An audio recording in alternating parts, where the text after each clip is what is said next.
Fala galera, beleza? Tranquilidade?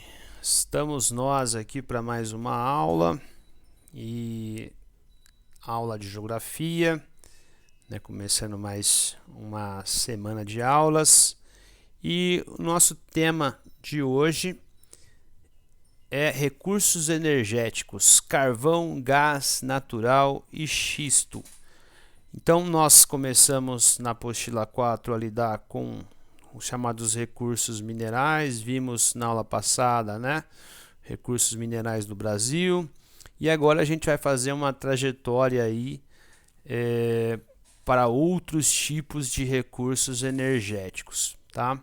Então, esse tema, ele vai, né? São muitas aulas que vão ser dedicadas para esse tema, porque é um tema extremamente importante, certo? Então, a energia é um tema que deve ser, né, prioritário na pauta de todos os países, sociedades, governos, né? Porque é a energia que movimenta a economia, é a energia que faz com que, né, tenha-se os transportes, é a energia que ilumina as casas, certo? Então tem que se olhar para o tema com muito cuidado, com muita atenção. E um fato que é bastante evidente é que a demanda por energia cada vez é maior. Então nós temos que pensar em atender a essa necessidade maior de energia cada vez maior, né, sem trazer, né, aquela coisa que sempre a gente destaca, que é o impacto ambiental, certo? Então a apostila ela vai chamar atenção para a crise energética. Não sei se vivemos ainda uma crise energética, esse foi um tema chamado atenção mais no começo desse século, né, principalmente no Brasil, porque nós tivemos alguns blackouts, alguns apagões, né? Nós temos aí uma situação energética um pouco melhor. Claro que ainda nós dependemos muito de energia hidrelétrica, e para que as usinas hidrelétricas elas funcionem, é necessário que existam chuvas ou que a temporada de chuvas seja razoável, certo?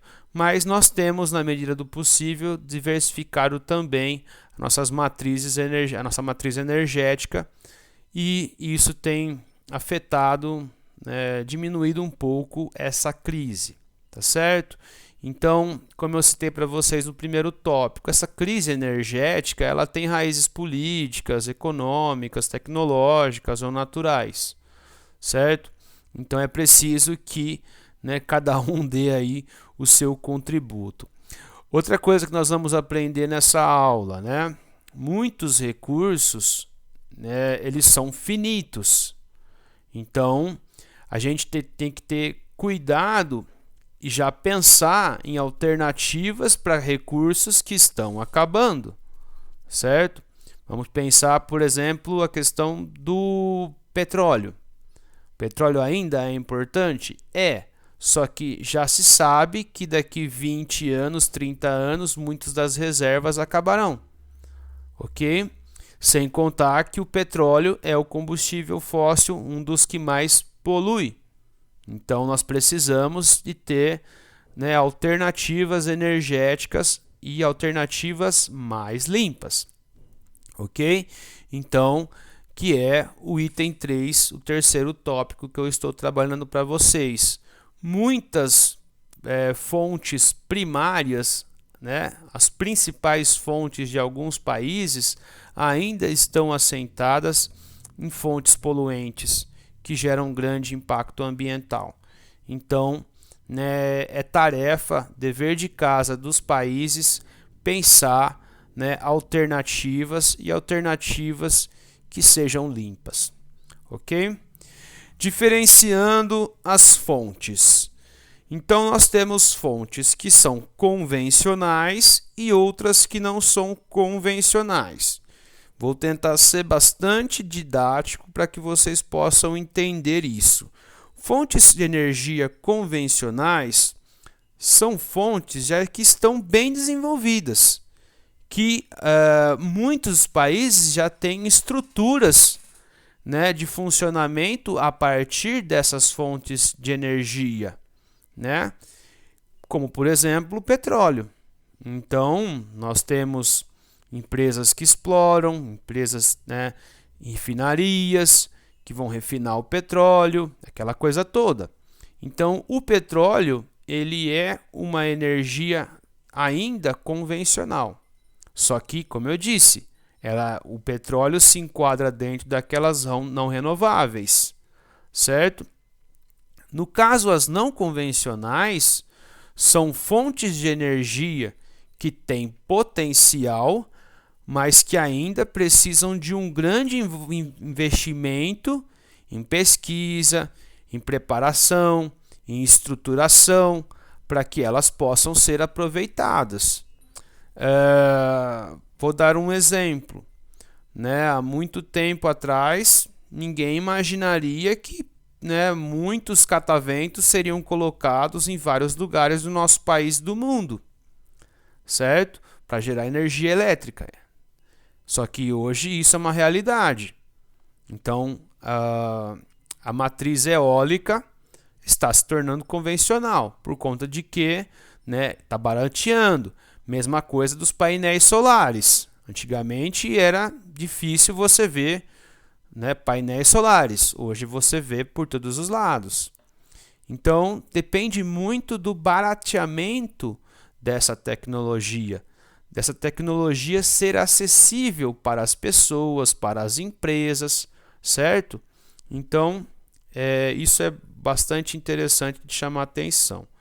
Então, segundo a apostila, diante do atual estado de crise mundial de energia, é conveniente identificar primeiro as fontes utilizadas, que estão divididas, né, convencionalmente em dois grupos.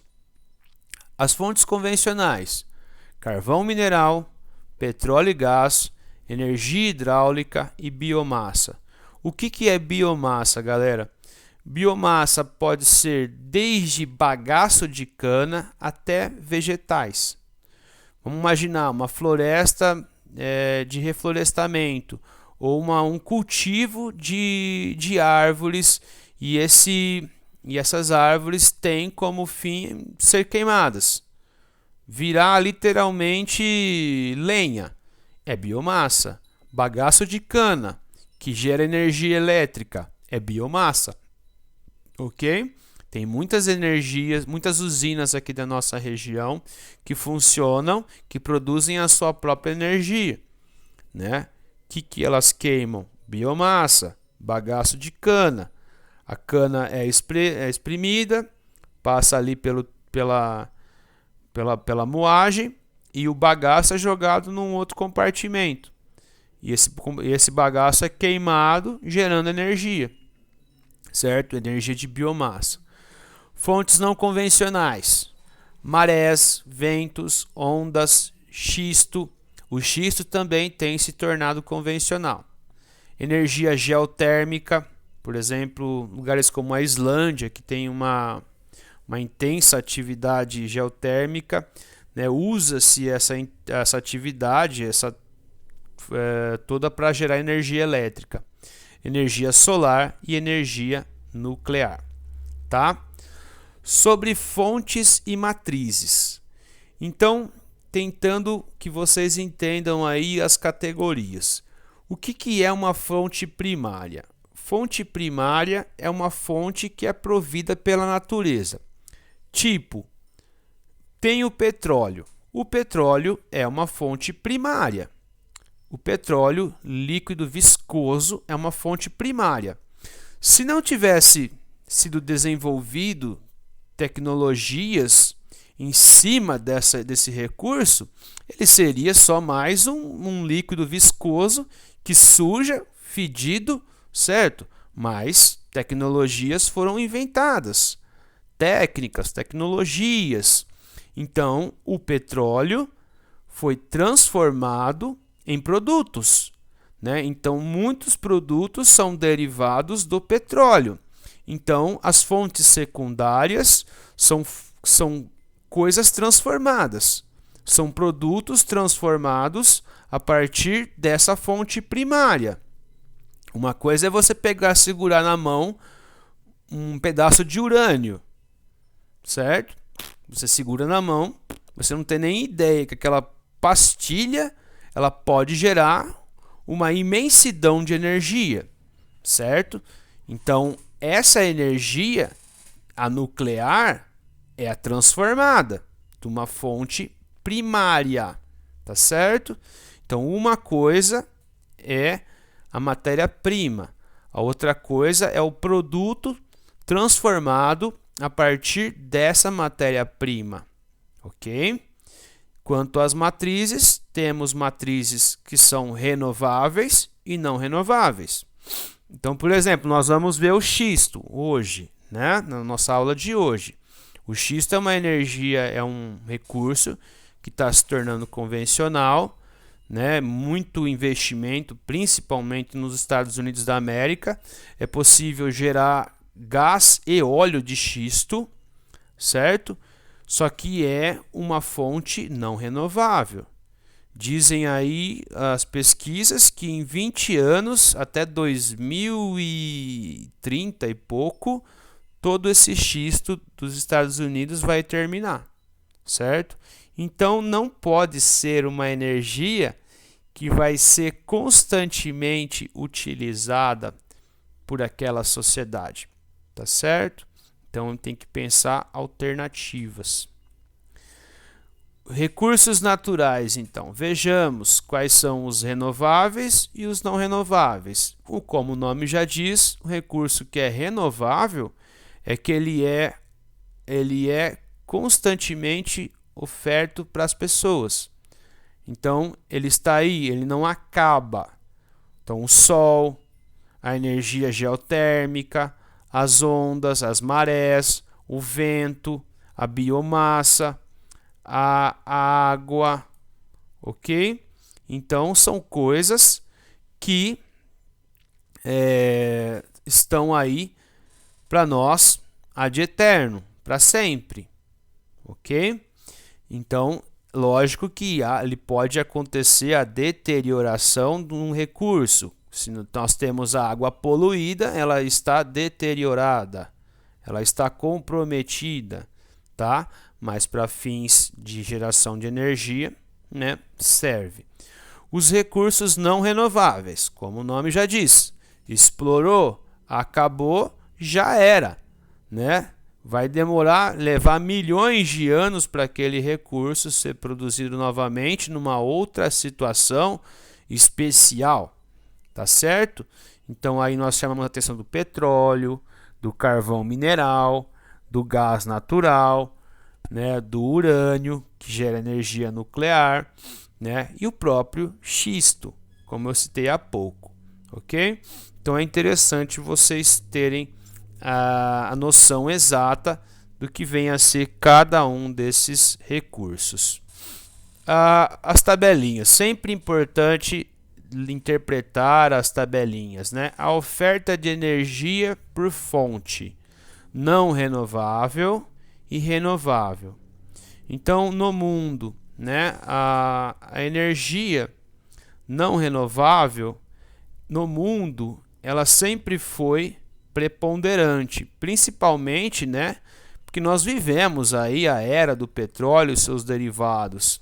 Mas percebam que de 73 para 2012, o petróleo já caiu muito em matéria de oferta.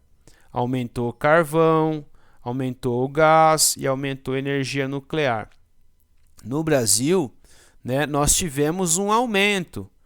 Então, o que pode ser isso, né? Descobertas de jazidas de petróleo, de gás, de carvão, certo?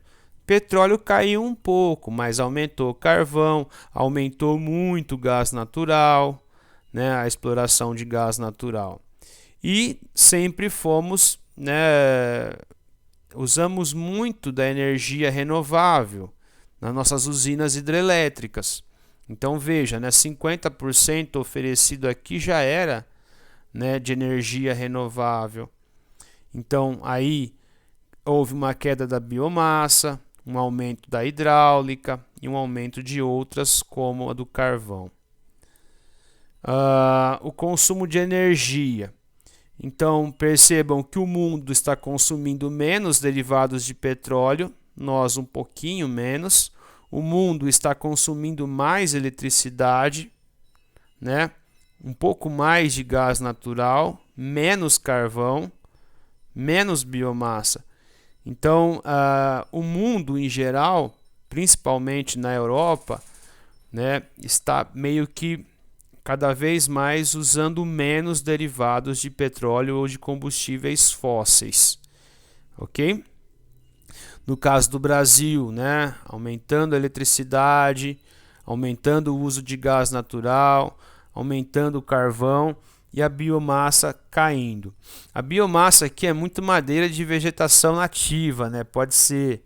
Então isso é prejudicial, porque vai gerar impacto ambiental nas florestas, né, naturais do Brasil. Na página 41, geralmente quando eu estou em sala de aula, eu trabalho muito com esse quadro comparativo, que ele é bastante objetivo, né? Então eu recomendo que vocês leiam, né, para ter uma noção rápida dos recursos, né, renováveis, não renováveis, a sua obtenção, o seu uso, as suas vantagens e as suas desvantagens.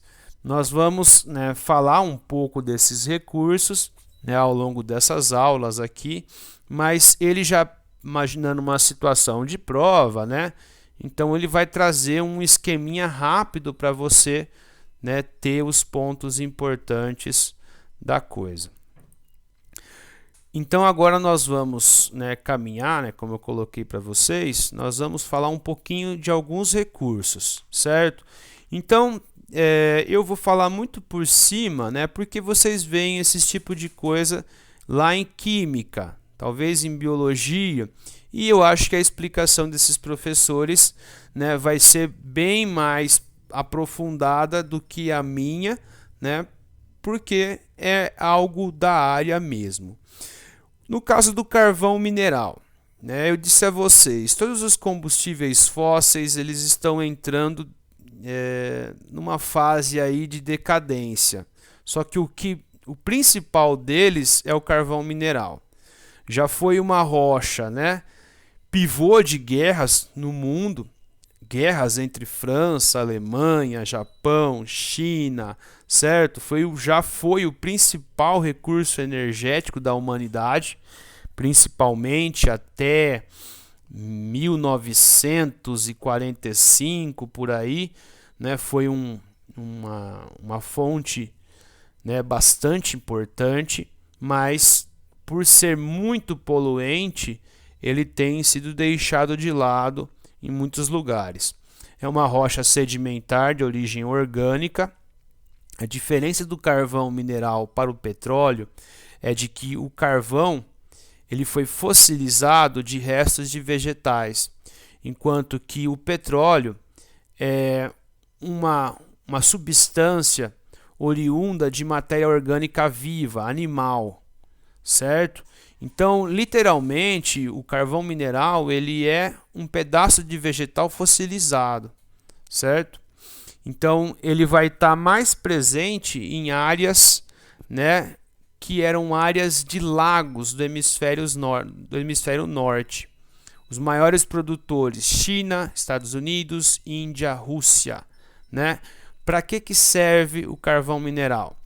Ele serve, né, em caldeiras, ele serve para geração, para queima em energia termoelétrica. Energia termoelétrica, energia térmica, certo? Então é um tipo de usina que vai gerar energia a partir ou de queima de carvão ou de queima de gás. Nós temos termoelétricas no Brasil e elas são acionadas quando né, os reservatórios estão muito baixos. O custo dela é mais alto, ok? Por isso que a bandeirinha da nossa conta de energia vai para a bandeira amarela, para a bandeira vermelha. Então, na apostila de vocês, eu tirei isso, né? Nós temos vários tipos de carvão mineral, né? Nós temos aí desde a turfa até o antracito. Então, quanto mais o nível de carbono, melhor o carvão mineral é. Melhor é a sua qualidade, certo? Então, a madeira normal aqui, né? Que nós vamos ter uma lenha normal. E aí você vai ter a turfa até o antracito, né? Então, o antracito seria o melhor tipo de carvão, a melhor qualidade, né? Então, segundo aqui esse parágrafo, né, da turfa para o antracito, o teor carbonífero aumenta, diminuindo impureza e cinza, aumentando o potencial de calor, certo? O antracito também é o mais raro, é o mais caro, né? Era o mais raro, o mais assim, o preço dele seria o maior.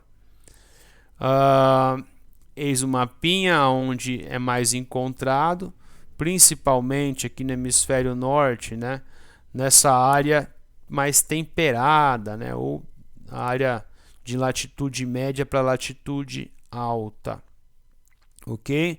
Então, tanto o carvão natural, o mineral, como o petróleo, eles necessitam de condições especiais, né, para a sua formação, ok? Então essa aí é o tipo de assunto em que a química, né, vai poder oferecer uma explicação melhor para vocês.